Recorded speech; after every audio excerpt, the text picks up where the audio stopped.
Kottaa ijoollee kosinan eebbisaati. Gaa'ela nagaa siniif haa ta'u. Qe'ee waliit tafaa. Haadhaaf qadaadataa. Akka aannan kanaa walitti qabbanaa. Addunyaa kanarratti aannan hin dhabiina. Akka hidda coqorsaa lafarra dagaaga. Akka lumaayii kanaa walitti urgaa. Biqila qabadhaa. Dhala biqila qabu siniif haa laatu. Booka qabadhaa. Akka daraaraa kanaa daraaraa. Waleensuu kormataa lafarra dagaaga. Ayyaanni gadaa Oromoo eebba siniif haa taasisu. Eebbi koo sinaa qabatu.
la gondisa bayona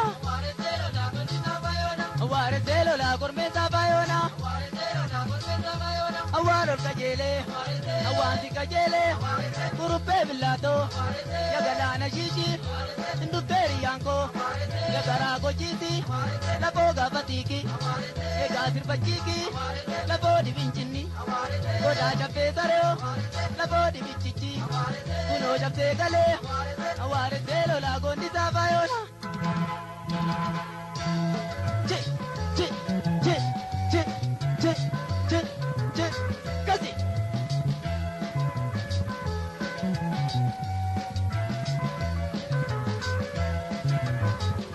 Amare kangale nuopachi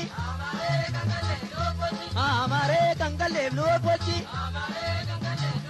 Na kangale nuopachi Odana begalatake Oda butungalatake Oda bisil galatake Oda roba galatake Burkabulu galatake Gadaro mo galatake Ganya varda varedake Yamiziro galatake Amavote na gangale Amare gangale nuopachi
Thank you.